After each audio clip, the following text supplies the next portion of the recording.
Welcome to Fringe Fanatics with Chad Lee and Chris Zane.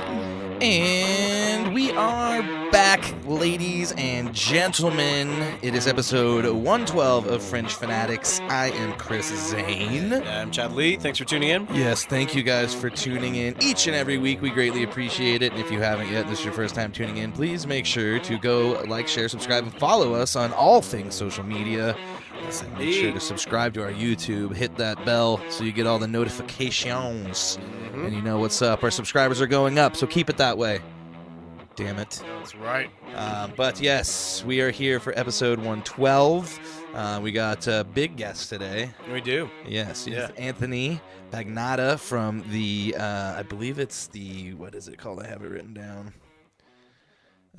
It is, well, here, I'm going to cut to it real quick so I can tell you what it is. This is good old-fashioned The Four Corners Podcast. Four Corners. Yes, I thought it was something other than that, but it is the Four Corners Podcast.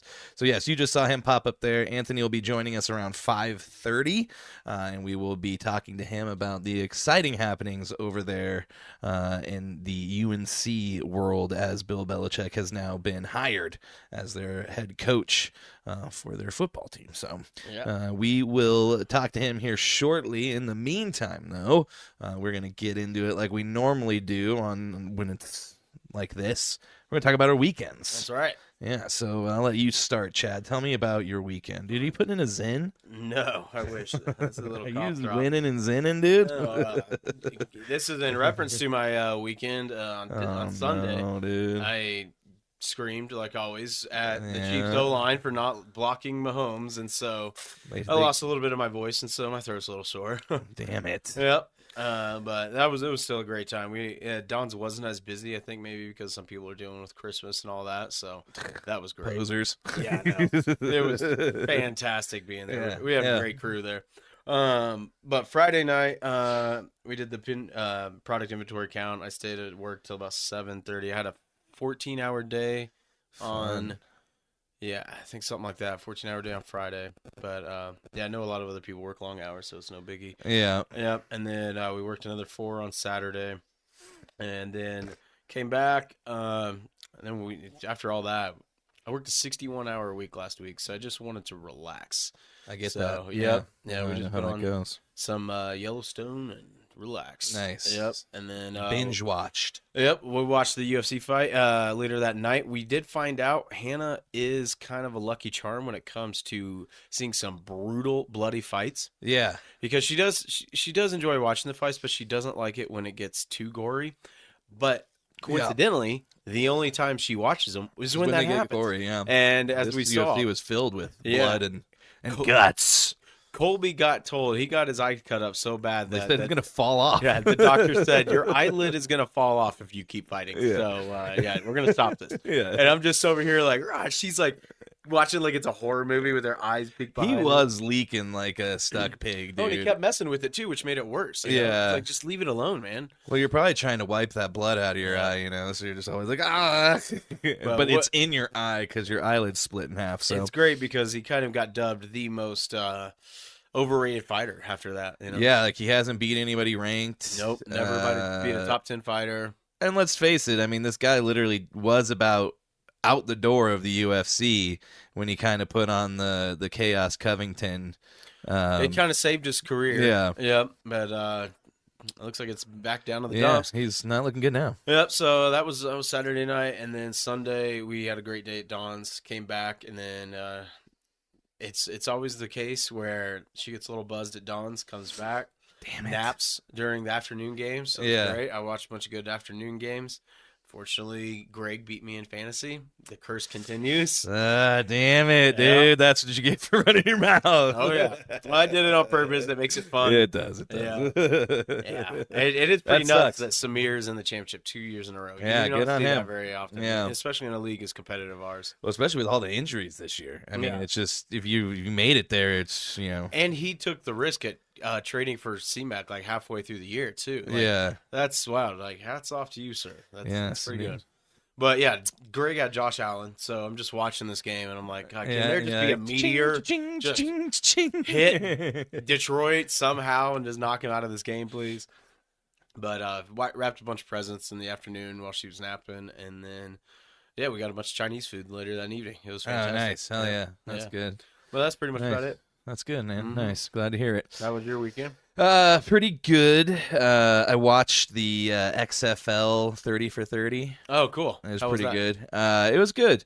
You don't realize that they actually had some innovations back then that the NFL kind of stole, more or less. The overhead cam on the wires. Yep. That was them. They had the cameraman running around on the field while the plays were happening. I don't know if you remember that. No, I don't. They called it the Bubba Cam. The guy had a hockey mask on and a steady cam, and he would they would hike the ball and he'd be behind him running with the play. Oh, wow. Yeah. I didn't really he could literally be tackled at any moment. They didn't do that, but I mean, we do see now the cameras run onto the field at any moment. That original rule where whoever got the ball first was determined by two guys running. Yeah, they talked about that. They quickly changed that by week 4 when they had, I think, in each week a significant season-ending injury to one of the guys. I mean, it's like, what do you? It is kind of cooler than a kickoff, Big but time. yeah, it's like it's not. It's like if they did the Oklahoma drill at the 50 for the football. Who gets the football?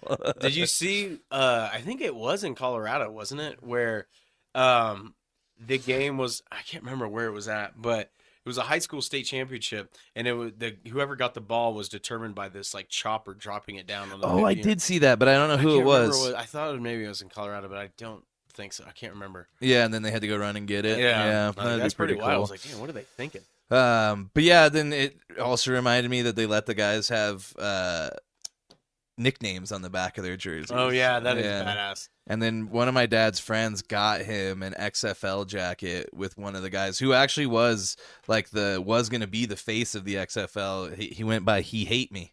Oh yeah, I think I remember that. Dude. He's like, why do you call yourself He Hate Me? He's like, because he hate me when I run by him. He hate me. It's like longest yard, dude. That's what it awesome. But yeah, that was pretty good. We went to Merrill's holiday party. We're all doing holiday parties. That's why I have this giant Chiefs thing taking up my side now. Yeah, it's encroaching. It's encroachment on the defense. Yeah. But yeah, it's we did a holiday party for Merrill's place she works at downtown, Shining Lotus. So that was pretty fun, hanging out with all them peoples. Cool. Then Sunday, went to the usual spot to watch the old Broncos game. Well, you guys probably felt a lot better in the second half, huh? Yeah, no, the first half didn't look too good. But, I know how you've been feeling lately. Yeah. Yeah, sometimes you need a game where you shouldn't have won it, but you did. That's all. I'm glad you did everything to lose it. And just enough to win. And yeah, just enough because the other team pretty much lost it for you. Yeah, Jonathan Taylor. Man. Way to go. He's got to be kicking himself, dude.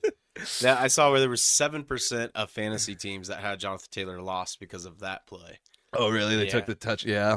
I mean, it's a 48-yard touchdown plus the 6 points. Yeah. And I mean, that was 10 minutes left to go in the third quarter. There's a the game was over. Good chance they win that game. The game was over if they got that. The stadium was deflated. Yep. The team was defeated, but yeah, they came out and won, thankfully. So that was nice. How's the parents then? They're doing good. They're parenting about. Cool. My mom was sick. She's got a cold. No, that's a bummer. But she was already through it, so I'm not contagious. Awesome. I don't have anything, so. Well, it's going around.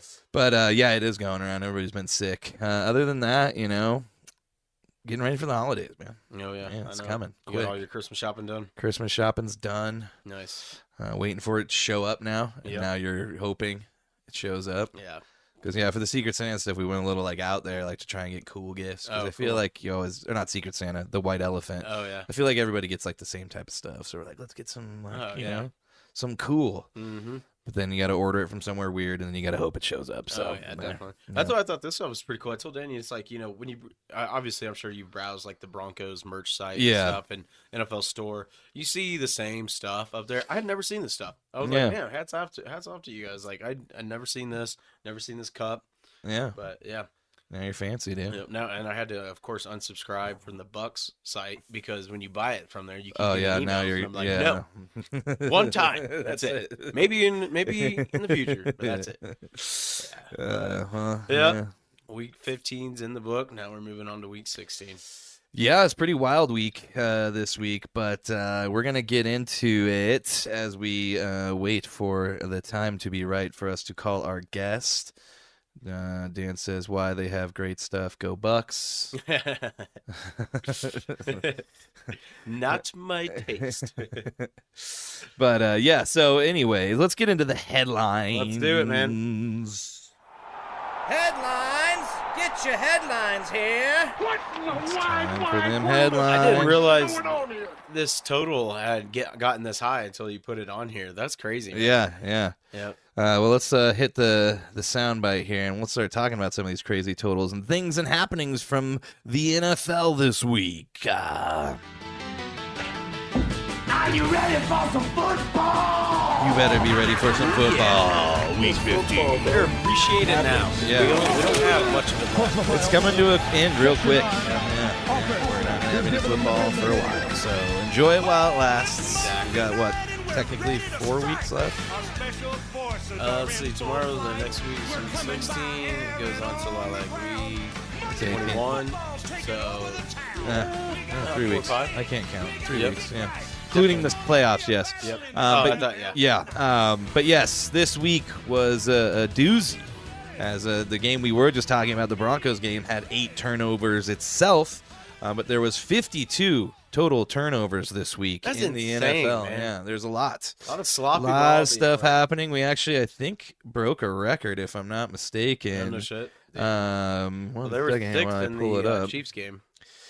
Yeah, the Bengals game, if I'm not that one had a mistaken, bunch. there was 10.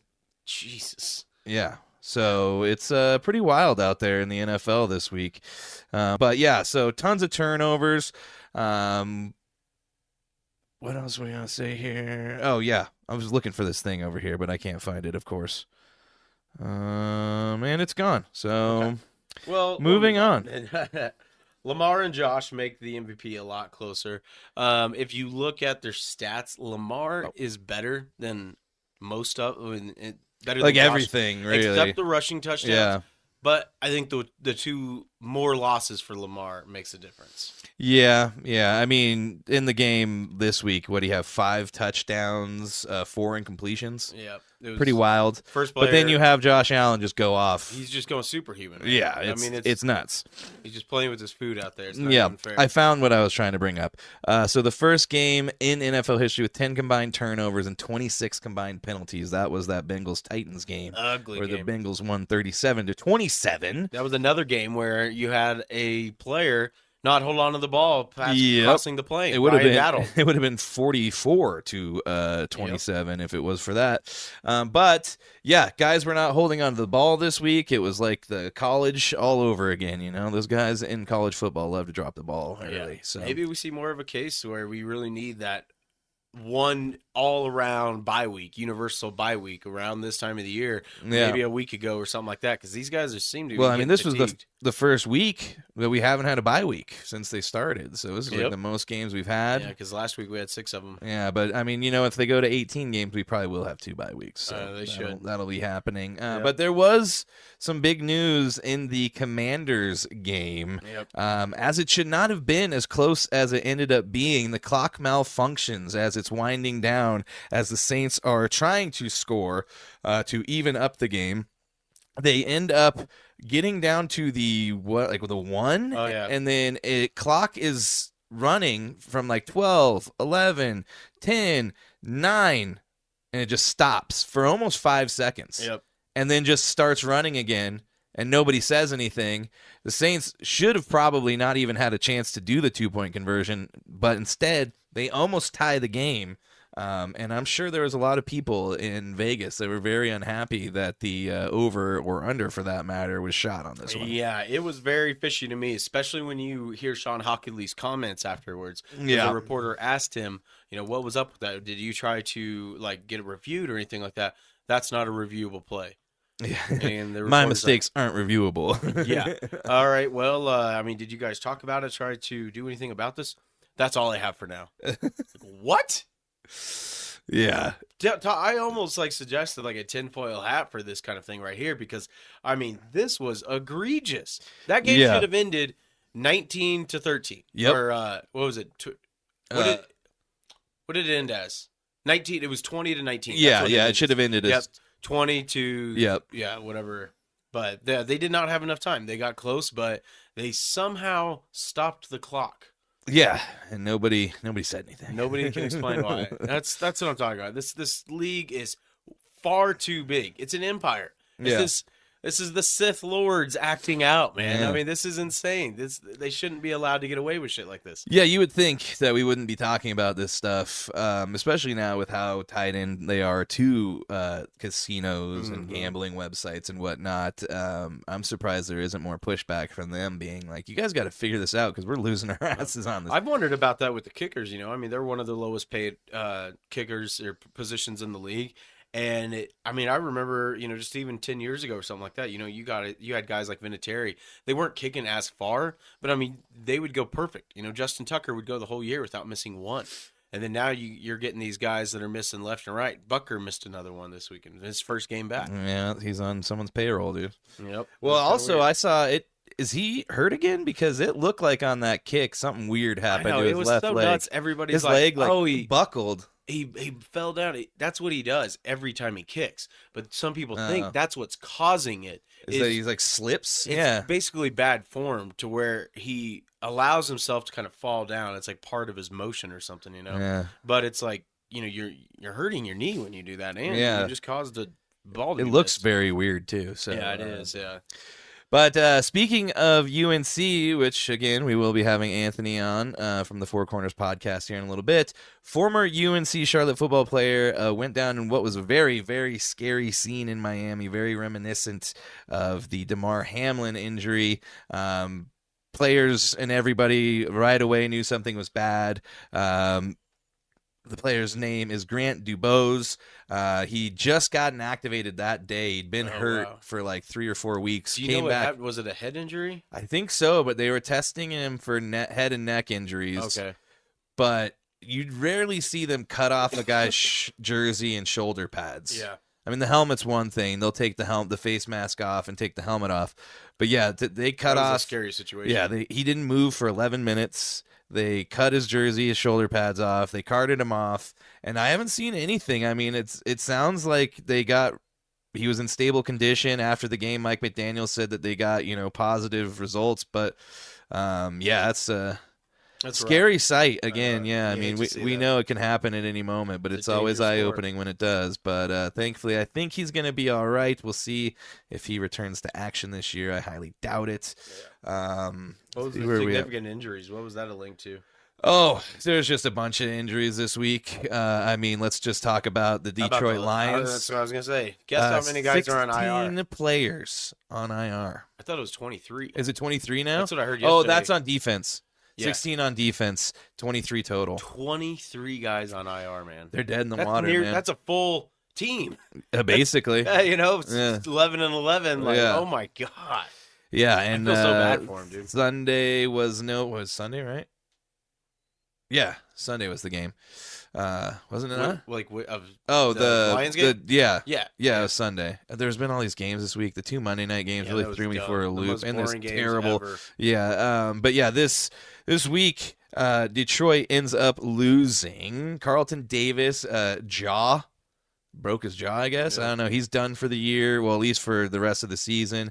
Defensive lineman Alim McNeil, knee, done for the season. They just signed him to an extension in October, too. And then cornerback Khalil Dorsey carted off the field, also done for the year. Yep. And then the biggest news came out after David Montgomery tore his MCL, done for the year. Knuckles is out. It's only Sonic right now. Only Sonic. We'll have to get Shadow in there or one of the other. Yeah. Keanu Reeves. Tails. Get Tails Step in there, man. I can't wait for that movie, dude. I love those movies. Yeah. But, so the Detroit Lions, man, I don't know. This was their year, I felt like, in the NFC, and now, much like San Francisco, they have been bitten by the injury bug, and their season horribly, man. is looking rough, especially now. They could get leapfrogged by Minnesota Very if much they so. don't keep winning, and they're gonna have a rough time doing that. Sam Darnold's dicing people up back there. man. It's Sammy D. Sam Darnold. Darnold. Did you hear real quick before we can move on? Dan Campbell on that radio show talking about the injuries. Oh though? yeah, Dude, he went off. so fucking awesome. Man. God, he's so cool. He's like, we just gotta get out there and fucking play. I'm glad this happened. Glad it happened. Yeah. Damn. Dude. Other news, obviously, big news for Chad. Patrick Mahomes. He was injured, but he is practicing, so we'll see. If I were them, I would just sit him down. Oh yeah, I know. I but- wanted to see Carson Wentz, man. Yeah, dude, get old Carson back He's a out there. God-fearing man who goes Let duck him, hunting. yeah. Love it. God dang. Yep. God bless him. That's right. But yeah, it looks like he could possibly play. I think they shouldn't play him, but other huge news. Jeremy Fowler, I believe, is who it was, reported today and this morning that he's expected to play. I figured if he was That's a full ridiculous. participant, but I thought it was in Houston this whole time. I don't know why I thought it was in Houston, but I'm so glad it's in Kansas City. And it is a Saturday game. Then we'll be playing again on Christmas. Yep. Yeah, we got those back-to-backers. Yeah. Was it 3 games in 11 days or something like 3 that? games in 10 days. Yeah. Yeah. What was the other one you're going to hit? One more, Nick Chubb. Big bummer for him, broken foot. I know, yeah. Yeah. When I saw that, I was really bummed about that, man. Just came back and breaks his foot, so God, he had that's such a big good bummer. career before that ACL. He really did. It's just one of those things, those bruising running backs. You hurt your knee like that, it's really hard to come back from and have the faith in it Well, to it's do what weird, you too. did before. It was like a non-contact. He got the ball on an RPO and he took one step and he kind of limped and he knew something was wrong. Yeah, It's like, right God, away. Man, you hate to see it. Yeah. Other big news: benchings around the league. Oh yes, Mr. Kirk Cousins. yeah. It's got a little bit of Penix envy. My Yeah. great team name that didn't get to be used. named a good team. Now you should just pick 'em up. Yeah, I Just should. for the toilet bowl. Should. Dude, do it, man. I'm just Yeah. gonna roll with him. But yeah, so Penix is now in. We'll get to see what he can do. He did get to come in that game when they were at the Broncos, and you could tell that guy can throw the shit out of the ball. He's really good. But we'll see what he can do because now it looks like they're going to be in the same situation as the Broncos with a whole bunch of dead cap money. Not a lot, though. Only $65 million, I think. Yeah, something like that. But, man, I couldn't believe it. I put a prop that night on Monday just to make those 2 games somewhat interesting. Yeah. One of them was Sam Darnold over 225 yards passing. That was no problem. I barely kind of got over it. But another one was just 200 yards for Kirk Cousins. Got Did he get, like, 111. I was going to say, did he even get 111? 120? And he had that like with almost half a game left. And I'm like, okay, surely he'll get it. They would not trust him to throw the ball. It was Bijan and Algier every time. It's crazy how he fell off this year. Oh man, He had that one good game where I think he had 500 yards this year. 500 yards and against the Bucks. Yeah, Yeah. and that's it. rough. Man. Bummer for him. And then Will Levis, the Mayo man.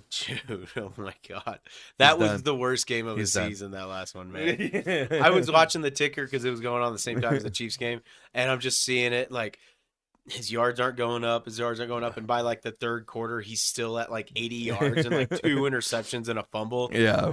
Damn, that dude sucks.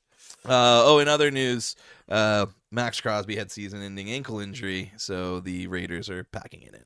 Well, yeah, he announced, I think it was a couple weeks ago, that he was done for the season. Oh, I thought you played 2 weeks ago. Yeah, that Oh. was 2 weeks ago where he said he's Oh, well, I just saw that he had It was the game season. after the Chiefs is when he did Oh, that okay. thing. Yep. Yeah, okay. Yep. All right, well, yeah, he's done for the year, Yep, so. yeah. Come to the But- good side, Max. Come on. Yeah, You're just doing that'll nothing. never over there. happen. Yep. Plus, they're going to have Shador next year, so what does it matter? I don't know. Did you see the news today? What? Because I think right now the Giants are number 3 for the pick, but they could be 2 or 3. We need to get a site bookmarked for us is Tankathon. That tracks Tankathon? who's closest on the number 1 pick. Prime came out and said he would be fine with the New York Giants. Oh, he taking did? Shador. Wow. And he was just in New York recently throwing passes. I saw to- that, Mr. Malik Neighbors. That would be a good connection. Yeah, so, Tankathon, I've got it up right now. Yep. Who's up for number 1 right now? Las Vegas. They've lost 10 in a row, 2-12. Damn it. New York Giants, 2-12. Lost 9 in a row, sitting at number 2. New England, number 3. Yep. So, Yeah, it is a real. I thought you kind of jinxed Jacoby Myers. I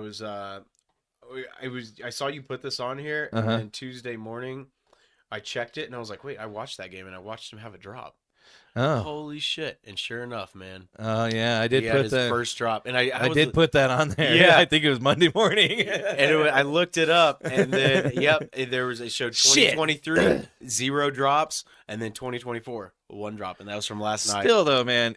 So this is Dude, what we were that's talking about. crazy. Jacoby Myers was on pace to do something that was last done in 2000. Finish the season with a 0% drop rate with over 95 targets. That's wild. So he's probably sitting after the other night. He's probably sitting around 100, and he's got 1 drop. So that's insane. That's some hands right there. Yep. In other news, before we move on, Devondre Campbell, he done quit. And then he got suspended 3 games. Yeah, well, I'm surprised they didn't just cut him. I think that that was something that kind of just like the Deontay Johnson thing. I think the the players union steps in Yeah, and they try to back him, which is ridiculous. It's like, how can you defend this guy? yeah. He quit on his team. Well, at least Deontay Johnson just stayed on the sideline. They're like, "Can you go?" And he's like, "No." Yeah, at least he didn't walk to the locker room. Well, or anything. I guess supposedly, what's his name? The GM. For the Ravens? No, for the 49ers. I could see his face. John Lynch. Yeah. He went down and told him to leave. I guess he went down Wow. and got in his face and told him to get the fuck in the locker room or something. So Badass. good on him. The last player to do that, Vontae Davis, just walked out at halftime. Just said, "I'm not doing it anymore." That's it. And Antonio Brown did it too. Yeah, right? well, Antonio Brown, he literally just took his jersey off and ran out. And then it became a meme. Yeah. Yep. It's always Saturday if you just walk out. Oh man! So yeah, that's about gonna wrap it up for the think we NFL. I think we got time to cover these daily dogs. Yeah, let's do it real next 4 quick. All minutes. right, Daily Dogs. Daily. Dogs out. Yeah, we got a couple this week. Yes, we do. Couple. I get that anywhere close to start. It's okay. We're gonna figure that out. Yep. All right. I'll start. I haven't had a homer pick all year. So I got another one. I thought I'd cram this in here, and I knew you do, man. He seriously deserves Defensive Player of the Year. He's up there. The Chiefs defense really showed up last week against the Jameis Winston I Browns. mean, they didn't really have to show up too much. well, you say that, but then Jameis Winston also threw for almost 500 yards against the Broncos. Well, I know, but he just throws to the other team. You know what I mean? Yep, But they and held he him. did have- Yeah, okay. Did I have get what you're 2 saying. I see pick where you're going. sixes there. So that's what I'm saying. It's like if you let Jameis Winston be Jameis Winston, it'll work out. And then they put in Dorian Thompson, and we still get picks off. Yep. But who I'm giving the daily dog to is the overall defensive coordinator, Mr. Steve Spagnuolo. Yep. And thanks to his wife's amazing banana pudding, I've he heard. keeps them very fulfilled Yeah. and ready to play. Because in that game, I mean, I've been waiting all season to see this. I mean, there's been tons of times the Chiefs defense have caused turnovers, had tipped balls where they almost had an interception. And man, they've been so close all season. And finally, they got home in this one. 5 sacks, 4 interceptions, 2 fumbles. It was amazing. And even better than that, Trent McDuffie, All-Pro last year as a rookie. Then He's looking pretty good this year. this year he's doing pretty good. I don't think he's having an All-Pro year because he doesn't have LJ Snead on the other side. But finally got his first career interception. That was great to see. That's good, man. Yep. That's fantastic. Yeah. Yeah, good on them. I did hear about Spagnuolo's banana pudding. Someone they played last week or something, he gave some too. One of the opposing Oh, really? players That's used to be on. On one of his teams. Yeah. That's cool. Yeah. So that's cool. Nice. Still spreading the love even after the fact, even across enemy lines. But that is Chad's Daily. Daily. Dogs out. Yes. Thank you, Mr. Steve Snag. All right, mine. Yeah, I'm going Homer again. Because this is It deserves it. I hate to say it, but you first time in 9 years, guys. The Broncos have locked up a winning season. They did it. They did it. Thanks to Jonathan Taylor. Thanks to Dumbass. Jonathan Taylor and Nick Bonito, and that's who we're going to talk And the about. dumb play call. I mean, that run It was back. very dumb. Yeah. He did make a hell of a play, but it was very. It looked like what was happening was about to happen. So to give our listeners a little insight on what happened, the Colts ran a play where it's a double pass. Anthony Richardson threw to a wide receiver. Then the wide receiver was going to throw back to Anthony Richardson. Then Anthony Richardson was going to throw deep. Takes like 15 seconds to develop.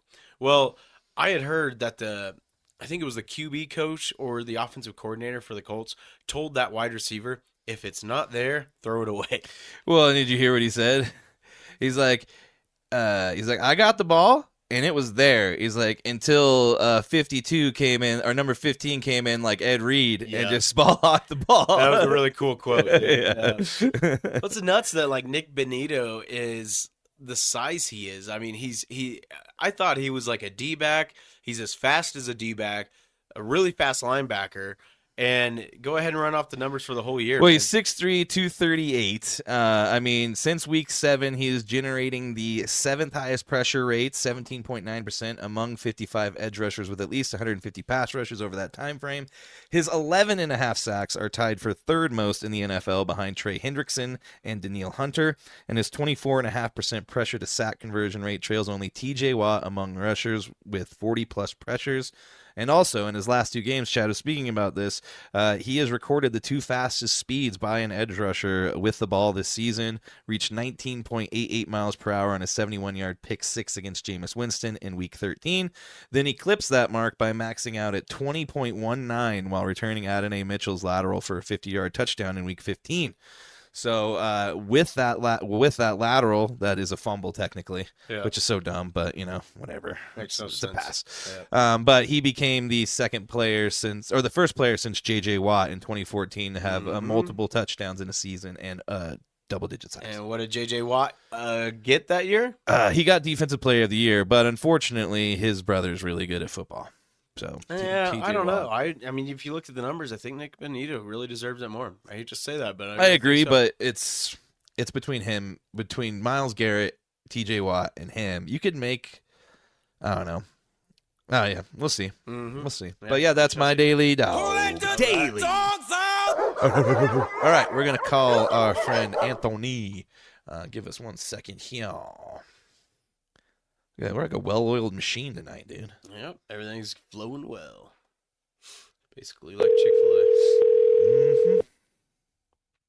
I know all about that. Yes, you do. Let's see if we get him. Hello? Anthony, what is up, my man? This is Chris Zane. And this is Chad Lee here, man. Thanks for joining us. Yeah, thanks for hopping on the Fringe Fanatics podcast with us. We greatly appreciate it. How you doing tonight, man? I'm good. How about you guys? Doing good. Yeah. So I'm sure you're probably pretty stoked. You got some big news there. Yeah. At UNC. Oh, yeah, man. Pumped up. First time in a while we're feeling encouraged about the football program. So, yeah, well, let's talk a little Belichick. Yeah, let's do it, man.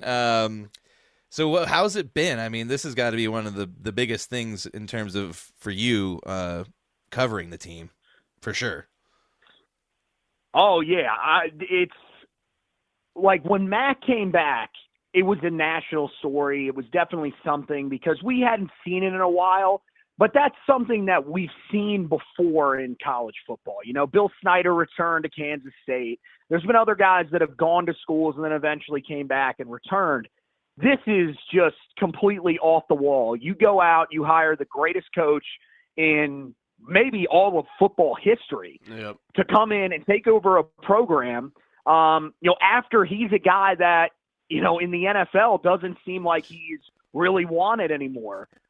It is truly an unbelievable story because you thought, okay, if Belichick ever was to go to the college game, and even that thought was a little bit wild, it would be a place like Bama, like Georgia, like one of these powerhouse schools.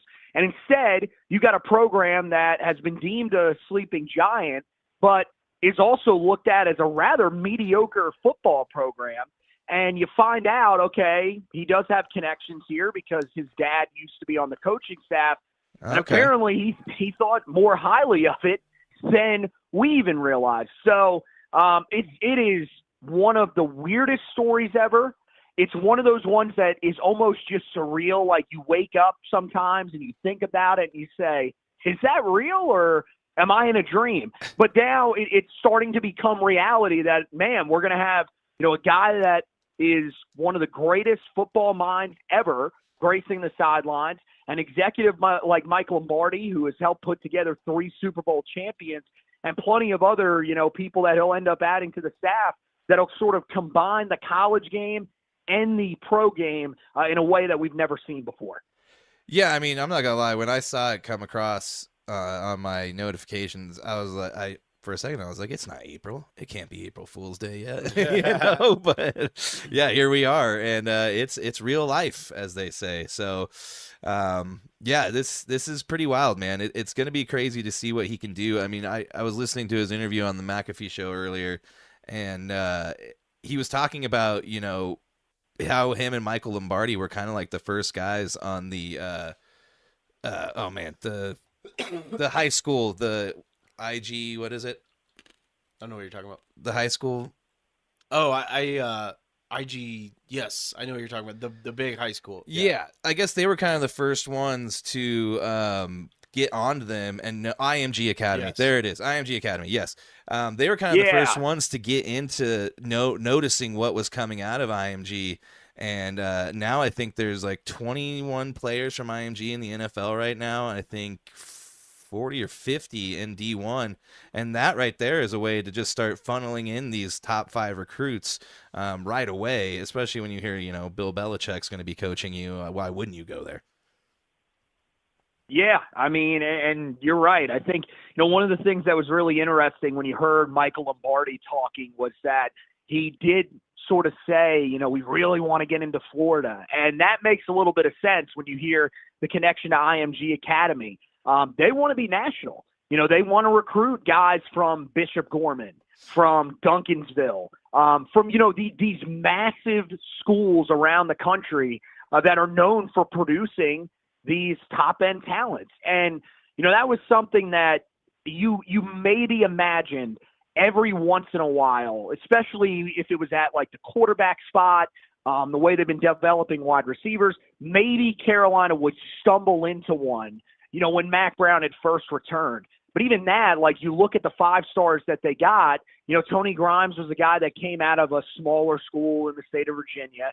Same thing with Zach Rice. And then Travis Shaw was an in-state guy that they ended up getting as a 5-star. Even now, we can't even land the 5-star guys under Mac Brown here this season. And so now with Bill Belichick, you're talking about this thing going national, about them being able to recruit just about anybody that they want, or at least be in the conversation for anybody that they want, be in the conversation for a lot of these transfers that, we never would have even thought would visit Chapel Hill before. So it's weird because you have to almost shift your mindset as a Carolina fan when you see a guy enter the portal. In the past, you'd be like, oh, yeah, that's a pipe dream right there. We'd love to have that. Yeah. To now, it's like, oh, yeah, we actually might have a chance. At least just get him on campus and get him to talk to Bill Belichick, and there's a chance that you could be in on them. So I think, yeah, you're right. That's kind of where it all starts. You can, with the transfer portal, it's one thing to be able to have success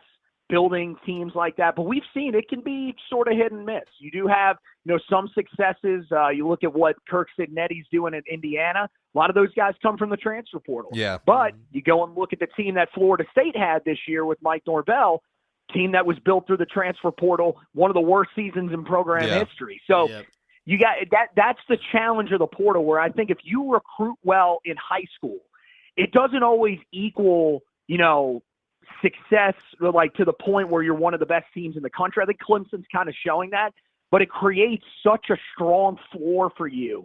And at Carolina, like, if you could be a team that is 9-3, 10-2 every single year, has a chance to go to the ACC championship, does it a pretty decent amount, I mean, Tar Heel fans would rejoice. Yeah, and let's start with the first one that you guys signed, which is that offensive lineman from Holy Cross, Christo Kelly, I think is how you say his name, right? Mm-hmm. Yep, that's it. Yeah, the 5th-year senior. I'm looking at his picture here. That guy is a giant.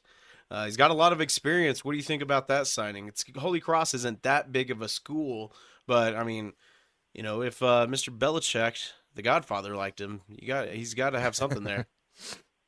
Well, and here's the ironic thing. Of course, he goes up to the Northeast and gets a big old offensive lineman. It had to be one of those guys that you could just peg Bill Belichick would love. I like him. I think it's going to be interesting to see what his role is with the team, because he's a guy that, the last 2 years he's spent, his entire time playing center. He started every game for Holy Cross, has been really successful, hasn't allowed a sack in the last 2 years. But the thing is that, Carolina has a center. They got Austin Blasty, their starting center from this year, back out of the transfer portal. He's a guy that didn't allow a sack this year, allowed 5 pressures the whole season. So I think the question for Christo Kelly, much like Zach Greenberg, the D3 recruit that Carolina got last year, is can he sort of show some position versatility? If he can show I can move to right guard and still be as effective, then he's going to have a chance to play, because Willie Lampkin, the All-American right guard this year, is heading to the NFL. So I think there's a chance for him to succeed. I love the size, as you guys mentioned. It's just, what is the, curve that he's going to have to navigate going from the FCS level up to the FBS level. I'm not that concerned with that, because we've seen guys that have had a lot of success. I mean, for us, we had corner Elijah Huzzy, who made that move from East Tennessee to us, and pretty decent, results with him. So I think, Christo Kelly will have a shot to come in there, especially if he's with the team in January. He'll have a shot to come in there and prove himself. No, definitely. And, this is something I didn't think about till I heard Belichick mention it, especially with the transfer portal and stuff. All these guys they've already got agents that they've been dealing with for years and years and years through the NFL. And that right there is just a way to circumvent, having to go and, necessarily court these guys, because their agents already know Bill. They already know Mike Lombardi. They already know how to work with them. So that right there is going to work out in their favor as well. And I think that was something, that Dion didn't even really have the benefits of when he came here to Colorado. And we just see how he's used the transfer portal. I can only imagine what Bill Belichick and Mike Lombardi can do with all of their connections throughout, their years and years and years of success. Yeah, and that's the thing, is dealing with sort of the professional side of things that, you're seeing now in college sports. I mean, yeah, that's the thing. When Dion came in, he had a group that he brought with him, but it wasn't quite like this. He wasn't an NFL coach. He was a guy that, the reason people migrated towards him was because of who he was and really just the entertaining personality that he brings. And that's another way to recruit. But now, especially with the transfer portal, when you have a guy like Mike Lombardi who is used to dealing with agents, because, Carolina had a GM before, a guy, who did a pretty good job in Patrick Sudis. The thing is, I mean, he didn't have that much familiarity dealing with agents. He was a guy that came up through the college ranks and, was kind of a college scout, would go and help them piece together recruiting classes and stuff like that. And then once the portal started to open up, he would help with some of that stuff. But this is a guy that knows what you have to do to be successful when it comes to talking to agents, negotiating deals. And that's the thing that you really like, is that out of all the hires that Belichick could have made, the one that he needed to make first was the GM, because you needed somebody that could come in here, that could go through the transfer portal and start talking to those agents and handle all that stuff, where all Bill has to do is introduce himself, talk about what he sees, their football potential being, how he's going to use them, everything like that. And the money side gets handled by somebody else. So I think, that group together, I think is going to do wonders for Carolina. And it makes sense why you're already seeing on the transfer, in the transfer portal, they've got 3 commitments in the last 3 days, and they're starting to build something here pretty quickly. Wow. Well, yeah, and, you kind of talked about UNC, being kind of a middle-of-the-road team, but now we're seeing with just like teams like SMU and stuff who received the death penalty for what they're doing now back in the 80s. I mean, you have all these boosters just coming in, funneling money into these lower, so to speak, college teams, and with that and the transfer portal, I mean, you could turn around a team much like Dion did in 2 years. So anything's possible, especially with Bill Belichick. Yeah, and, with the NIL money, one of the things that's really interesting is that Bill, he said in one of, I forget if it was his intro presser or one of the sit-downs that he did, he was asked about Michael Jordan. And he said that him and Michael had talked. that's something that we haven't heard anybody else say. We didn't hear Mac Brown say that. We never even heard Hubert Davis say that. And so for Bill Belichick to be talking with him, that shows you that it's clear that one of the most successful alumni that you have ever had, somehow not on board with you, not helping with NIL, those conversations were happening before he even officially took the job. Yeah. So that's where, if you're a Tar Heel fan, you are super encouraged because you're seeing the effort is already there to try to improve an area of the game where you kind of have just been left behind. I think a lot of the older fans, and part of it is probably the hesitancy because of what happened, with the NCAA investigation when Butch Davis was there. Some fans, I think, are hesitant to jump in and say, okay, I really want to get behind NIL. I want to pay the players. But at this point, you got to realize that's the only way that you're succeeding in these sports. And that's the only thing that's going to keep your athletic department alive. And so now that they've sort of bought into that, it allows you to get a coach like Belichick, and it's allowing you to become a conversation piece with some of the biggest names in the sport, which is what you need if you want to take that next step.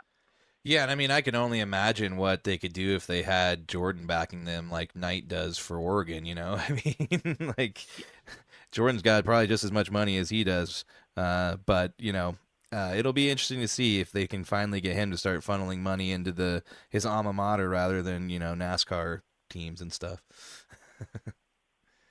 Yeah, I mean, look, as a diehard NASCAR guy, I definitely like seeing him involved in the sport, but it is something where it's like, you can't put a little bit of that money back into Carolina. Come on, man. Where the ceiling is the roof. I mean, he gave us that inspirational speech back in the day.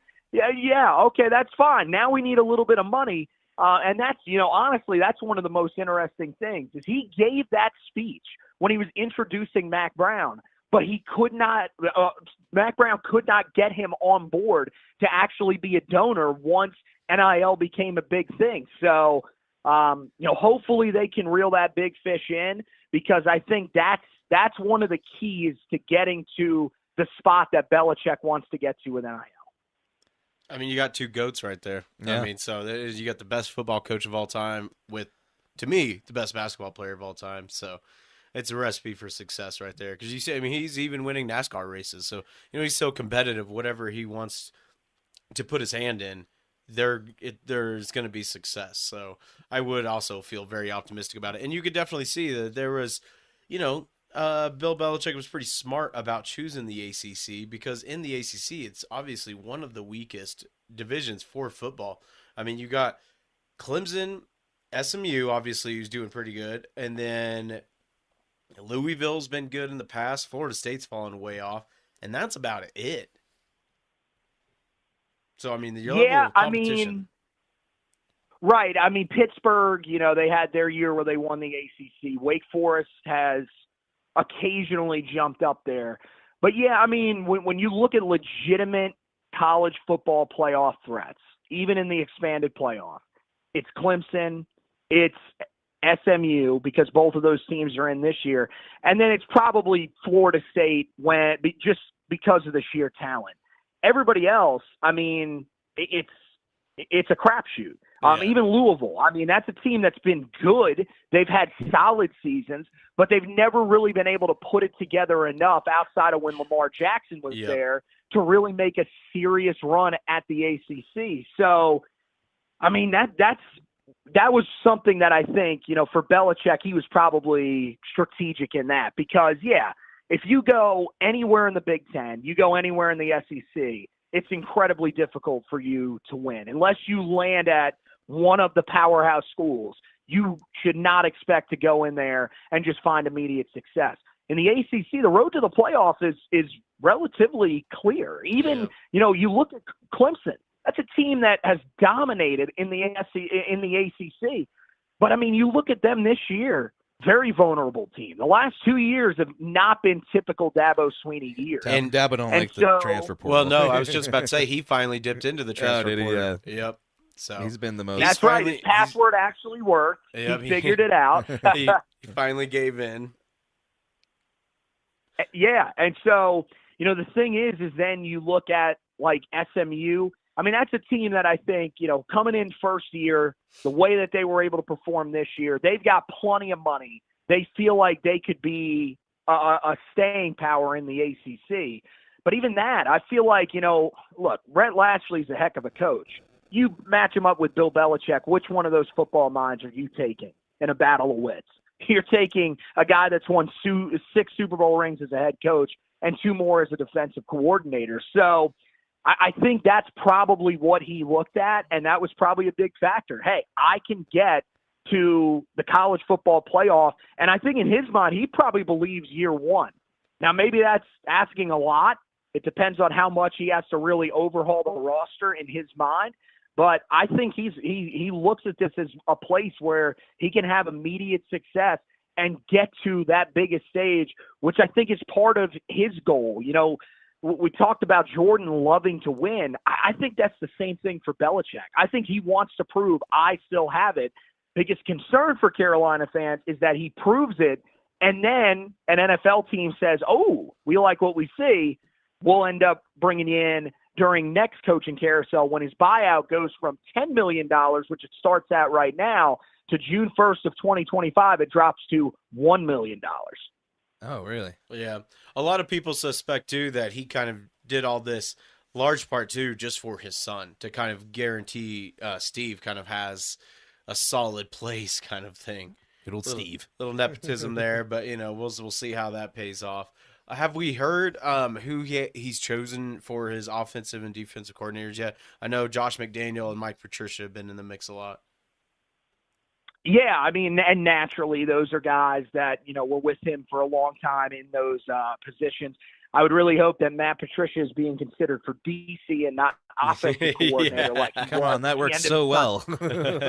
Oh, genius. I never saw it coming. That's but probably why he's not coaching in the NFL right now, is that decision right there. Exactly. Yeah, that pencil in the air is not helping. So, yeah, I mean, the names that have popped up for OC, that's the only one we've really heard anything about. I don't know if it's just seen as a gimme that his son is going to end up making the move to Carolina from Washington, where he was the defensive coordinator this year, with decent success, especially for his first year as a coordinator. With offensive coordinator, the college name, the first name that I heard was Charlie Weiss Jr., which would make a lot of sense. Yep. His dad, longtime assistant under Belichick, and he's got a pretty decent track record. He's the offensive coordinator at Ole Miss. That offense, I know there were some people that were saying, well, there's some red zone concerns. And it's like, that was one of the most explosive offenses in the country this year. They had one of the best receivers in the country in Trell Harris before he ends up getting injured. That would be a hire that I would be on board with. The other name I have some hesitancy with.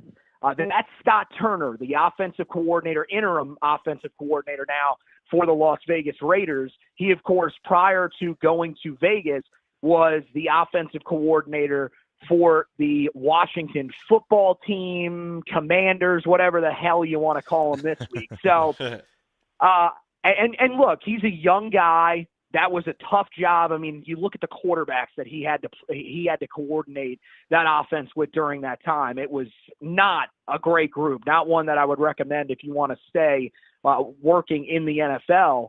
So maybe he is a guy that comes down to the college level, gets a second chance, as a full-time offensive coordinator and succeeds. But I think that's kind of the mystery that you're going through now is I know he wants to find guys that are NFL type guys, have been at the professional level, run things in a professional manner, but at the same time wants to have that youthful, blend on his roster, especially of guys that, have been in the college game. Now, a guy like Scott Turner, that's probably what he views in him because, yes, he's had stints in the NFL, had multiple stints even in Carolina with the Carolina Panthers as their quarterbacks coach, was an assistant, on the staff way back in 2011, 2012. And you look at his time in college, he had some stints. He had one at Michigan. Way back was a grad assistant at Oregon State. And there's another one that's slipping my mind, a location that he was at as well in college. So that's the thing.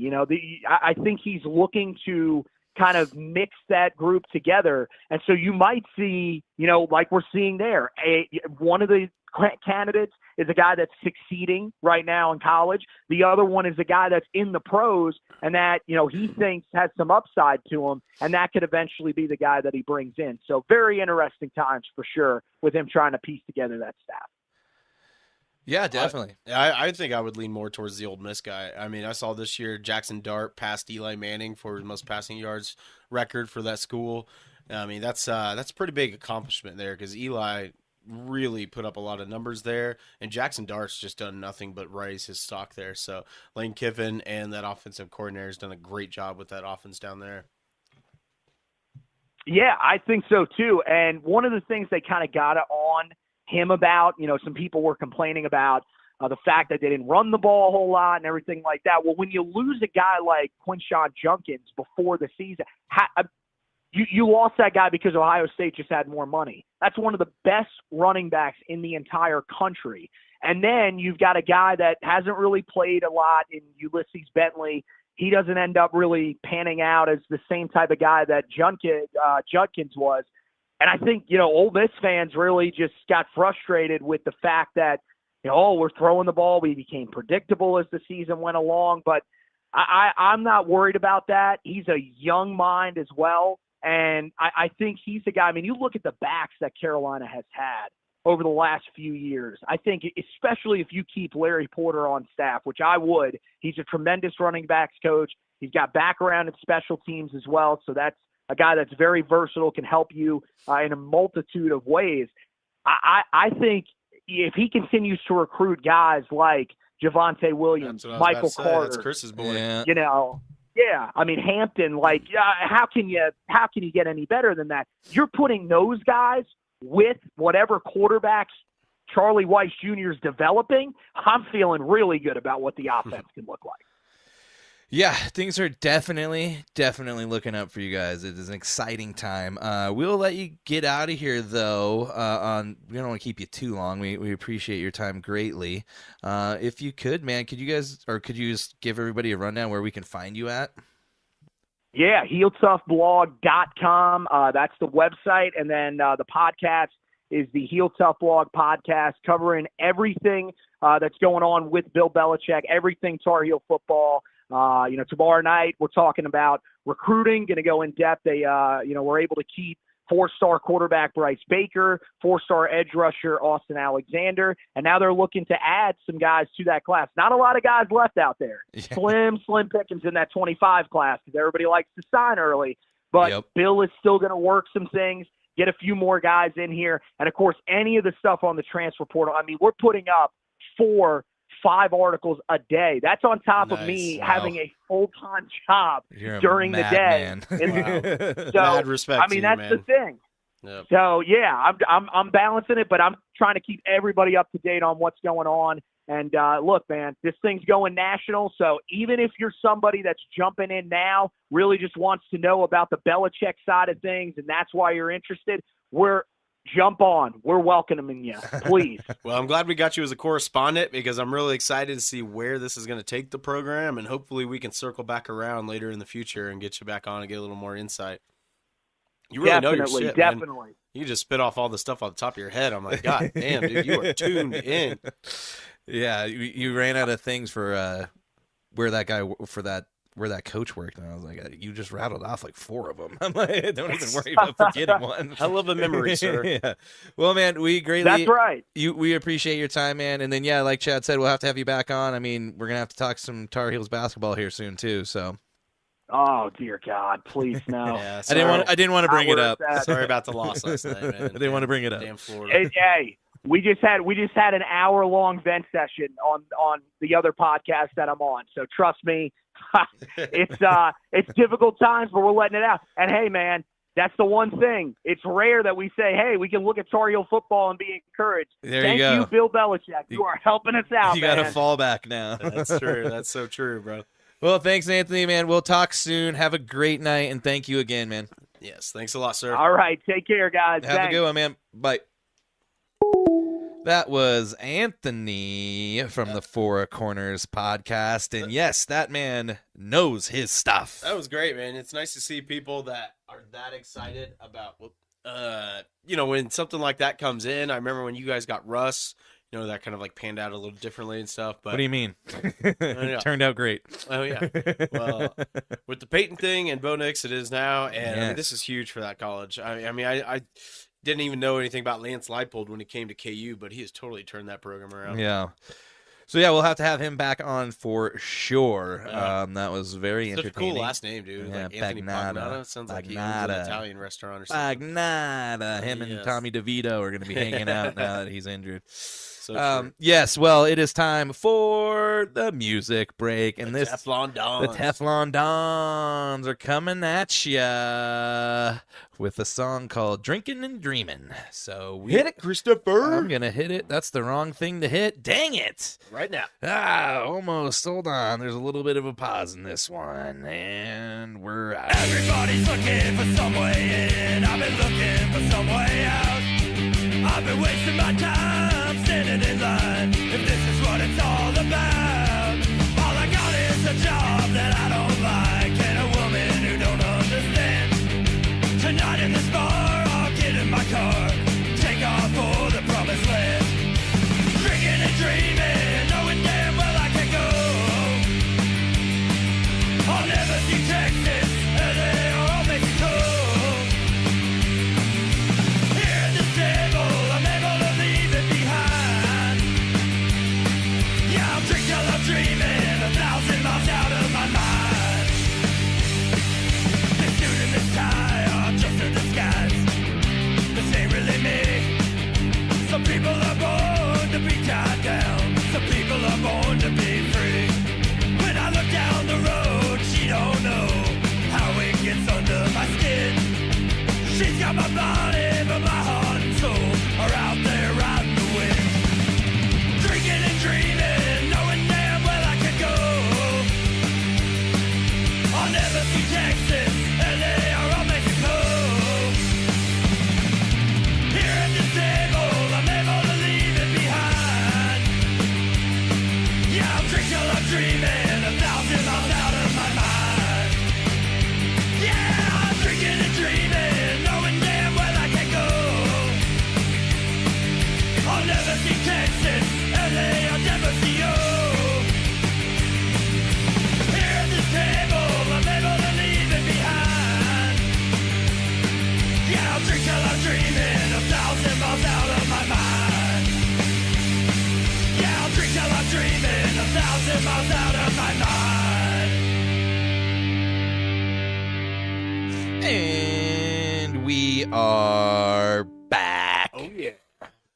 You just heard the Teflon Dons Drinking and Dreaming. Their new album will be out January 1st. Make sure to go check them out at the-teflon-dons at bandcamp.com. Find out where they're playing. Maybe go buy their album when it comes out. If not, you can listen to their music there. Also on Spotify and wherever the hell else you listen to music. But make sure to go check them out. Give them a like and a follow. They will be the band for the rest of the month. But now it is time to get into more headlines. And we got, before that, though, SDO Collectibles. That's right. Brought to you an by ad Yep. for SDO Collectibles. Yes, the premier source for anything collectible, whether that's Funko Pops, any sort of sports memorabilia, Magic cards, whatever, man, they got it. If you're collecting it, they got it. Comic books, everything. And they had a very successful show on Friday, Saturday, and Sunday over the weekend at the Delta Hotel, which we were promoting for the last couple of weeks. They came away with about over $1,000 worth of sold product. They sold a Mike Evans card. I think it was one of his rookie cards from when he was on Texas A&M. A couple of Patrick Mahomes cards, and then a lot of Pokemon stuff. A lot of Pokemon. And then I got a couple things too. This is pretty awesome. Oh, yeah. Well, before the Christian Brown thing. Dan brought out his suitcase, and he had a Christian Okoye autograph right up there. Oh, nice. And he told me what he's selling for, and I was like, done. I want that. It's right there now. Oh. Yep, Christian Okoye. Oh, shit. Yep. I'll get a Steve Atwater one. Put them That's next what to he each said other. too. I said it would be perfect to put them both right there because I mean, when you hear that name, that's the it's- first thing you think You of. literally do think of The hit. Steve Atwater, but that's cool, man. And then also, What was that? Did you hear that? someone might have just died. That was weird. Yeah, then you got another big thing, which was Yep. super cool. So Christian Brown was there, and Dan surprised me with an autographed KU memorabilia. It's like a little squishy KU ball that my mom got me a long time ago, and yeah, he signed it, and it was pretty cool because Dan said when he signed it, he mentioned he was like, "Oh man, KU, hell yeah!" Like I love seeing this out in Colorado. And when he signed it, he kind of accidentally smeared it a little bit, and so he said that like when he comes back around, does this again. He said, because Dan obviously told him, he's like, I'm doing this for a friend and everything. So he said, tell that friend to come through with his KU gear and I'll sign that stuff for him. Nice. So I was like, hell yeah, I'll definitely have to do that. That's cool. So man. when they do that one in March, if he's going to be there, I'll really try to be there for that That's one. cool. Yeah, Yeah. for sure. Because I would like to do that live show. Because he did tell me, I don't know if I think I spaced telling you about this, but I'll tell you right now. He talked to the guys that run the show, that hire like Christian Brown and have those guys come on. Yeah. And he told them about our podcast, and they said they would love to hop on and talk and just promote their stuff and Nice. bullshit. So yeah, that'd be well, great. Let's do that. We'll get them on maybe before the show, and then we'll go do the show. Yeah. And, one of us will be there for sure, no matter what. We'll Oh, try yeah. and make it. But, yes, SDO Collectibles, that is who we are brought to you by. Go check them out. Thank you. But let's get into some NBA. Right side to Scott. Slammed up. 4 seconds. 3 seconds left. Why they not fouling? Jumper Murray. He's on fire. Denver bounce.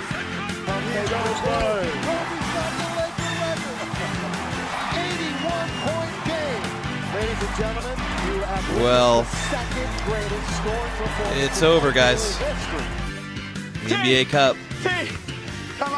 It's come to its conclusion. Yep. And the Bucks really wanted it too. They really did. Apparently, the NBA tells you better act like this is something. Yep. And Darvin Ham, he gets motivated for it. Yeah, dude's never lost a game in won the it NBA Cup, twice. and he's Yeah. won it twice. Yeah. He's like 8-0 or something or whatever. Yeah. And that was, I think, the lowest the Thunder have scored all season last night. Yeah. Maybe they figured something out. Yep. No group. I think they're still without Chet, aren't they? Yeah. Yeah. That's a big So yeah, factor. they're definitely struggling there. But yes, Giannis wins the NBA Cup and NBA Cup MVP. Mhm. So I think now he has more trophies than everybody, but only, I don't know. I saw that somewhere. Like More he's trophies than what? a bunch of people, I guess. But it's just because of, I don't know. Okay. I think it's the total number of different trophies because nobody else has really won all of them. I think he's kind of won the majority Yeah, of he's won the trophies. MVP, then he won the Finals MVP. Yeah, so I think that's awesome. what it was. I Good like for seeing him. the Bucks do well. I do. I'm not a big fan of Doc Rivers, but I would much rather see it's a small market team, and it kind of hurt to do that. Yeah, dude, it's messed me up. Yeah. Small market team. I've been a big fan of Dame for a long time. He's cold-blooded.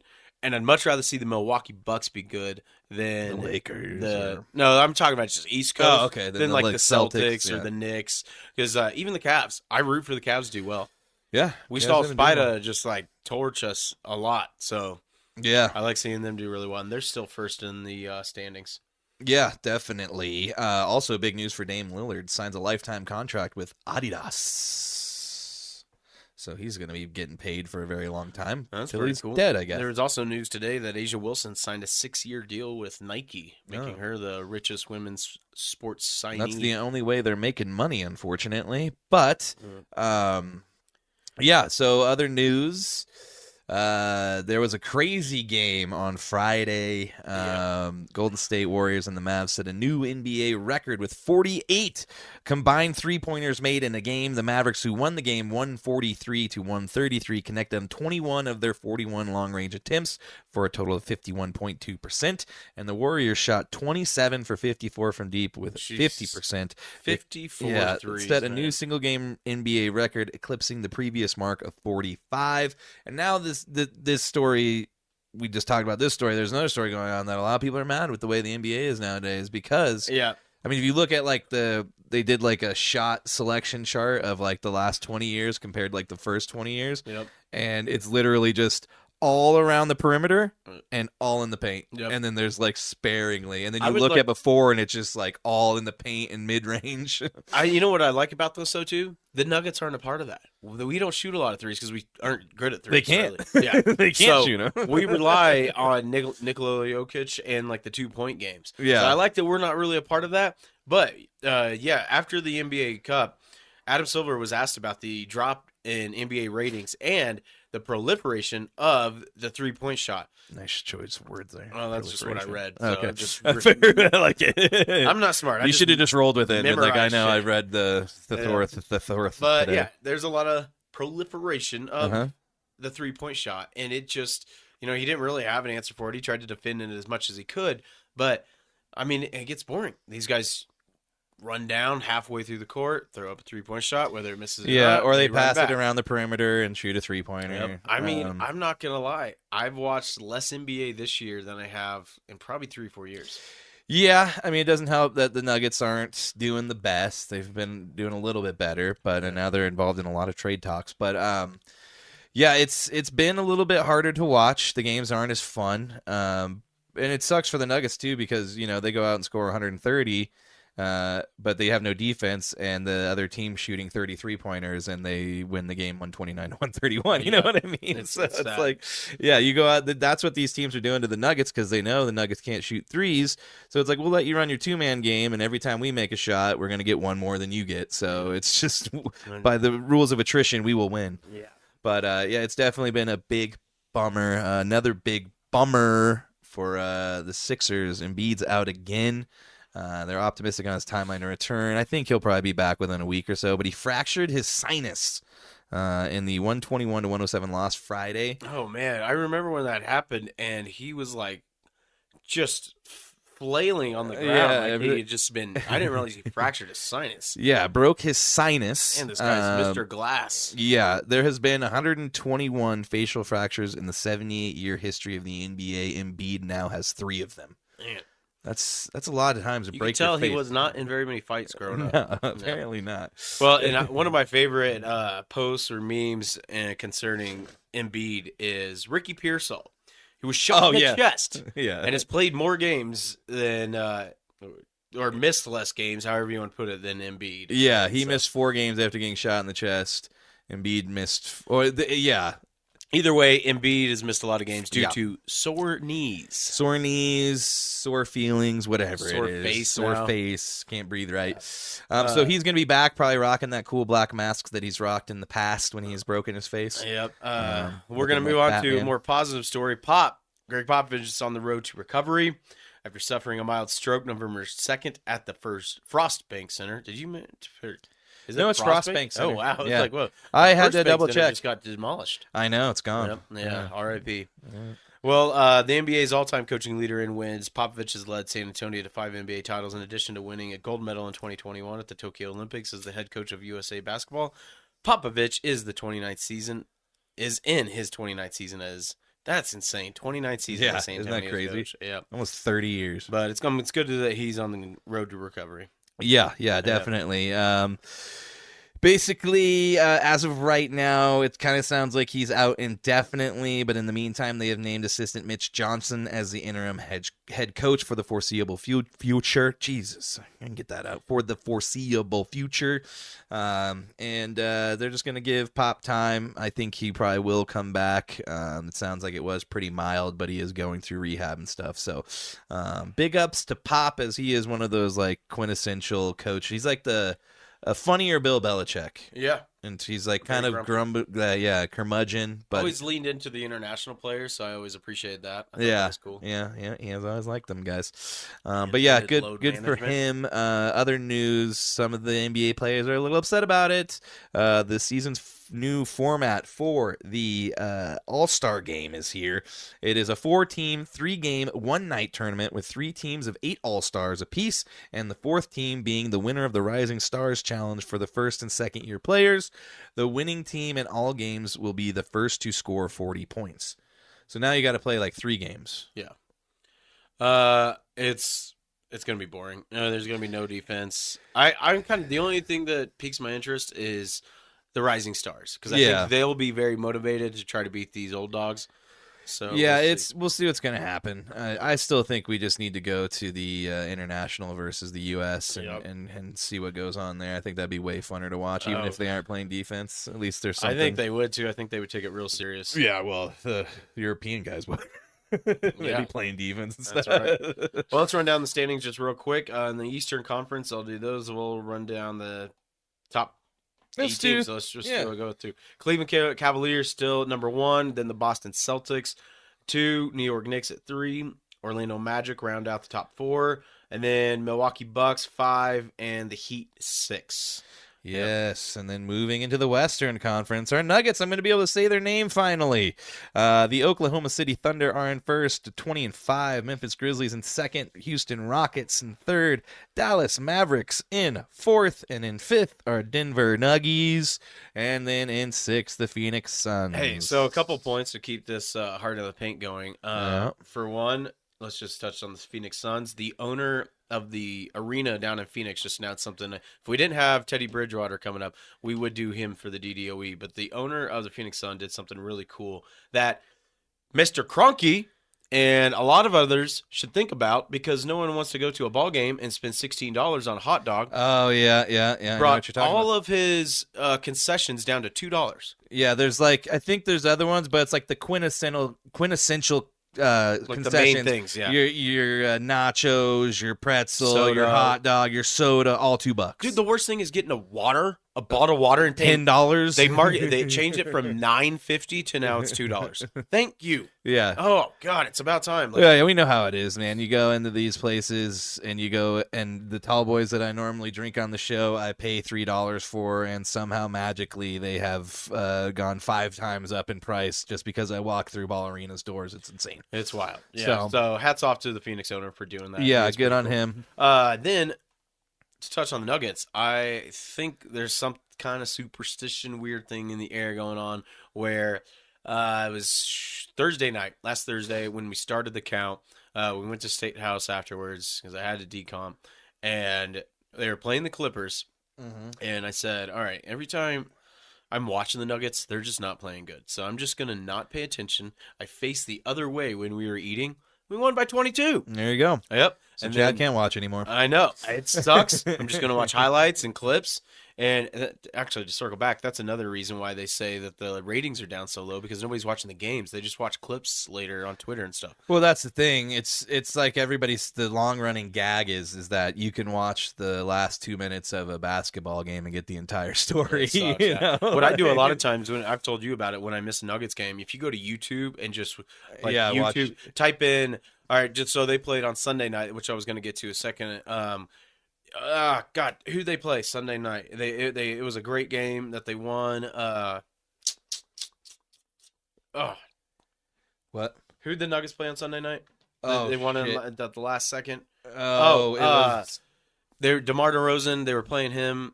Sacramento. Sacktown. Thank you. Yeah, that's who. Sacktown. Not DeMar DeRozan. Yeah. Yeah, DeMar DeRozan. Oh yeah, he is on Sacramento. Yep. Thank you. All right. So, what I would do in the past when I wouldn't watch a Nuggets game or miss it, you just go to YouTube and type in the highlights. There's sometimes like a 4 or 5 minute highlight, but if you click on like the NBA posted from their account, like the 15-minute version, It's like the whole game. you get a great chunk of the game and a very good Without all synopsis the of it. boring parts. Yeah. But yeah, and then another one. Yeah, I was watching football Sunday night, and then, or maybe it was Monday night. Either way, the Nuggets, they pulled away, and they had a really epic win. And Murray really made me choke on some words. He where did. He had a good game winner. Yeah, he was back a little bit. We got a little Murray flurry, so to speak, there in the 28 fourth points. quarter. Not Yeah, bad he for wasn't him. doing too good up until then, but he Jokic did. with another triple double, Well, and that's even all he in a does. He shows mediocre up, game, too. shows up half asleep and makes a triple double. You know what I mean? Great way to put it, dude. Yeah. So All right, that wraps up the hard in the paint. hard in the paint. Let's go hard in the paint. Now it's time for some F1 real quick. We still got to hit college football too. Oh yeah, we'll get this over with. We'll finish on college. Yeah, F1 there ain't too much. All right. It's the off season. People are shuffling around. Yep.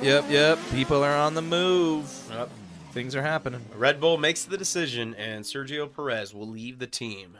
Another guy named Liam Lawson will take over his seat. Yeah. It's going to be interesting to see where Checo goes. As I'm sure he will be picked up. We'll see where that's going to be exactly. I do have a feeling it's probably going to be one of the lower teams, like Alpine or something like that. I was just about to say that. Yeah, they were starting to do better towards the They end of the were, year. you know. They got Pierre.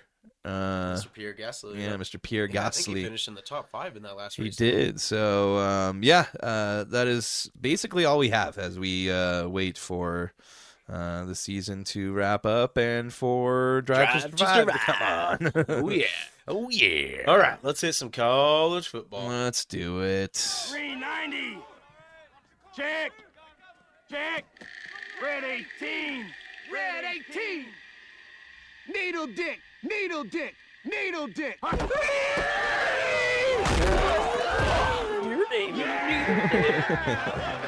Your name. Well, just to give you a heads up of the current things happening right now, Western Kentucky is playing James Madison University. They're tied at 17 in the fourth quarter with 10 minutes and 10 seconds left to go. Good old James Madison. Little James Madison in The college football playoff starts in a few days. Yeah. A couple days. Wait, today's the 18th. Yeah, it starts on Friday. Yeah, so we are here. The college football bracket begins. Let's see who is up first. No, it starts the 21st. Is that Friday?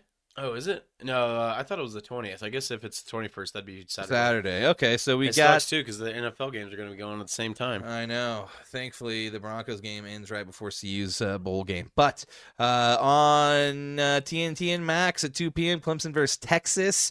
ABC ESPN, Tennessee versus Ohio State at 6 p.m. SMU versus Penn State at 10 a.m. And then Indiana and Notre Dame at 6 p.m. Oh, that's on Friday. So there is one on Friday. Okay, You're yeah, right. I thought so. Cool. Big games this week. They should all be really good games. All of them will be good to watch. I'd love to see. Man, Tennessee and Ohio State, look at that one. Yeah. 8 and 9. Ryan Day's coaching for his job. Yeah, yep. Yeah. Yeah, and we'll see what's going on. You know, there's a lot of stuff with the transfer portal and everything. I mean, Kenny Dillingham, who we featured last week, basically came out and said, look, I told the guys, you can enter the transfer portal, but if you want to stay here, you can. And just continue working out and finish this with us. You don't have to go. And if I was a player, I'd be like, I'm not going to risk it. I'm sorry. I got too much money on the line if I'm going into the NFL or, going. Really? Oh, wow. I mean, if you're going to leave and go get more money in the transfer portal, I don't know if I would want to risk it. Yeah, I don't know. Because that's what the problem is. Not the NCAA, college football, whoever, the players. I don't know who's in charge right now. NCAA? Not anymore. What do you... Are they still? Because the NIL, how do they have any control anymore? They're the ones that set the standards. That's why they keep getting in all these tuffles with Congress. Yeah. Because of all that. So they're still in charge. But Well, yeah, they're a they little need to haywire. figure out moving the transfer portal open date till after the bowl games, after the college football playoff, because it's stupid that now you've got, I mean, Marshall, I put this on here, Marshall had to back out of their bowl game with Marmy after 30 players entered the transfer portal and left them with nobody. Yeah, that's a good example. And then the Penn State quarterback, they kind of used 2 quarterbacks this year. They used one about 75% of the time and another one just for like red zone and goal line situations. He was a pretty good quarterback. But then when that starting quarterback announced that he was going to be coming back for his next he's year, like, well, see you later. the other guy left. But, I mean, Penn State's got another game to play. That's our offense right there. Yeah. And so the head coach made a comment and said, well, this is all timing of the transfer portal. I really don't blame him. So that speaks volumes to like what you're talking about. If they change that date, these players really won't have that option. Yeah, I think it just makes it better for everybody because it basically is going to take away from the college football playoff. It's taking away from the bowl games. The bowl games are basically pointless. If Deion wasn't more or less making Shador, Shiloh, and Travis Hunter play in this bowl game, they wouldn't be. Yeah. So there goes all the reason to watch that bowl game, so to speak, is to see the Heisman winner and the number 1 draft pick overall probably playing in a game that's supposed to mean something and now means nothing. We can spend a little bit of time on that too because we didn't even I don't think we wrote it down. Over the weekend on Saturday, Travis Hunter did receive the Heisman Trophy. We did have a debate about this a few weeks back. I wanted Ashton Genty to get it. I knew it probably wouldn't happen. But, after extremely watching close. Travis Hunter and his speech He's a and good dude. he is such a good dude, man. I'm really happy for him. Yeah, you can't. That's the one thing. I know he did the Heisman stuff, did the poses and whatnot, but the guy, he has fun on the football field. Outside of that, he's like, he's got a 4.0 right now in college. Yep. Went to high school, graduated with a 4.0. Like, lived with his coach so that he could go to school because he didn't have a ride, and would show up at 5:30 every morning in high school and stuff, and just hang out. So he deserves it. Ashton Genty deserved it too. Don't get me wrong. It just, he came up against a unicorn, so to speak. That does not happen. So true. So yep. unfortunately for him, I think they did say it was the closest Heisman race in I think, or in a long time. Yeah, Travis Hunter received a lot more first place votes, but what they do is kind of like a point system, and I think Travis Hunter only won by like 120 or 150. Yeah, points. it wasn't that much. So obviously, and I think given Genty the what award did he get? Is like the running back award. I thought he got like best player too or something. Oh, really? Like I didn't see that. Yeah. But yeah, there was a lot of things I felt like he was getting as like a consolation of being like, you know, you're not. The only thing I had a problem with was Travis Hunter getting the best wide receiver award. That was bogus, dude. A little bit, yeah. A little bit. Look at Nick Nash's numbers. Yeah, I know. Yeah, that's a huge slap in the face to him. Yeah. Obviously, it's San Diego State. It's not a big school. Yeah. But you are the best wide receiver in the country. Yeah, so that there was a little bit of weird stuff with that, but what are you going to do? Yeah. What's done is done. Another big player. This hasn't been confirmed yet, but I was seeing it on Twitter over the last few days, and so when it does become official, we'll announce it. Ryan Williams, the 17-year-old from Alabama, the star wide receiver, plans to enter the transfer portal. And this is kind of odd because we're seeing players now, because of Nick Saban not being there, transfer out of Alabama. Yeah, that has not happened in the past. Nobody thought you'd be saying that when the transfer portal happened. Like, people are leaving Alabama. Yeah, I think KU got a defensive lineman, I think, from Alabama. I can't remember his name. Yeah. I'm pretty sure I think CU just flipped one of their defensive linemen. Yeah, maybe it was CU or KU. I can't remember. But yeah, either way, the nice thing is though, this is the first time I've enjoyed college football because coming down to the wire, you don't know who the hell's going to be in it. We got Boise State in here, we got Penn State, SMU. What is going on? That's what I'm saying. I'm pissed that NFL just sucks. They just schedule this game. Saturday is for football. Leave for college football. Yeah. Leave that alone. Like they're trying to take over Christmas. That's for the NBA. No. God damn it! I sound like an old fucking. Get off my lawn! Seriously, football should be on Sundays and Mondays, and that's it. Damn it! That's like Gruden. Gruden was talking shit on the Thursday game. For Barstool. Yeah. Yep. Well, they hate the Thursday games. Yeah, I mean, it was a field goal game. There was no touchdowns. Oh, I just meant in general. I feel like just players, coaches, everybody hates Yep. Thursday games. We're the only ones that like it. And And more you often guys than not, play we bitch about it. Tomorrow night? Yeah. Broncos and It could Chargers. be a big game again. If they lost that other one, they were pretty much out of the playoffs. If they lost last week, and this one, That's what sucks, dude. Is like if the Chargers keep falling like they do, there's a real good chance the Bengals could make the playoffs. yeah, which That's is nuts. Fucking crazy. Like literally, it's gonna have to be like the perfect setup. Like they're gonna be one of those people like week 17. They're gonna need like 4 people to win and or lose or tie in order to get in. They're gonna have to beat you guys week Yeah. 18 or 17. 17. Yep. Yeah. All right. I think that's it. Yeah. Let's call in the myth, the man, the legend. I Mr. kind of switched that around. It's but okay. The man, the myth, the legend, the man, the legend, whatever you want to The call him. legendary man. The man is Mr. John Daly. He's about to hit it hard. I hit it hard, man. So far, man. No laying up, no holding back. Ain't afraid of nothing, it's a natural fact. I hit it long, man. Till it's gone, man. Keep taking chances, living large. I hit it hard. Yeah. Time to hit it hard, man. This time we're featuring Mr. Teddy Two Gloves. Yep. Teddy bridged the troubled waters, as we called him back when he was here for the Broncos. He is our daily dose of excellence this week, and it's for something not related to the NFL, surprisingly, because he took over the head coaching duties for his alma mater and led them to the state championship, where Yep. they won. Pretty amazing. As Miami Northwestern head coach, they cruised past Reigns Saturday night at Pitbull Stadium for the Class 3A state championship. pretty amazing, and it's pretty awesome because he could have gone and done a bunch of other things, but he coached these high school kids up, and I don't see their previous year, but I think he totally turned that program around. They went 12-2 this year. Yeah, they went 12-2 this year. They won the state championship 40-0 over Raines, Florida, absolutely demolishing them. But yeah, he did this after retiring last year. He kind of had some bad injuries with the Broncos, and then his stint with the Dolphins didn't really last. And then he quickly took over at Miami Northwestern.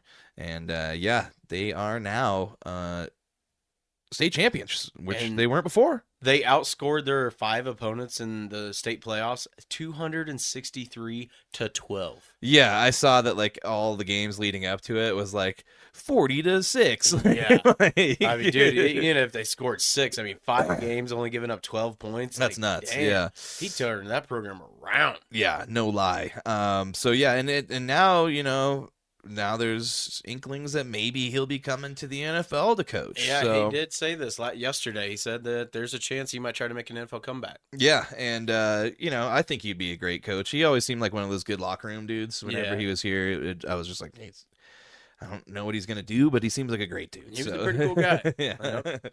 And let's not forget, man, that season with the Vikings was one of the most incredible seasons, and then he had the most horrific knee injury ever. It was a And shame. basically blew up his whole I think knee. they started 6-0, right? And then Yeah. it happened? Yeah. Yeah, non-contact in practice, his whole knee just shredded. Oh, it's such a shame. And Those then ACLs, man. that was, I It's a think it was curse. all 3. Yeah. Yeah.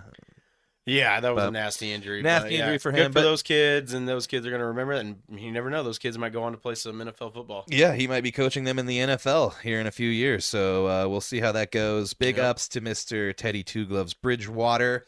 And on that note, we're out of here. That's it. That's it. Next week, I don't think I'll be in old PK. Yeah, I figure we might be taking a break next That's week. what I figured too. Yeah. So we'll be coming back what date would that be? It'd be the 27th, 8th, 9th, 31st. Yes. That's New Year's Eve. Yep. So we could do it on New Year's Yeah, Eve. I thought too, because we only plan on what I think I have a day off. So if you're off, I've got New Year's Day off, so we were playing around with the idea of just watching Kill Tony afterwards. So we could honestly record after I get off work because because I'll just come over here. So that'll be the plan, guys. we'll do a New Year's Eve show. New Year's Eve We'll drop the early ball. show. We'll drop the ball early. But yeah, New Year's Eve show. We won't see you next week. We will be back. Everybody have a great holiday. Whatever Merry Christmas. Merry Crimbus. Happy Ho, ho, ho. Hanukkah. Happy Kwanzaa. Whatever you celebrate. Celebrate it with friends and family. Happy holidays. We love you guys. We'll see you in a week or two. Well, Farewell. a week. Toodaloo. Bye-bye.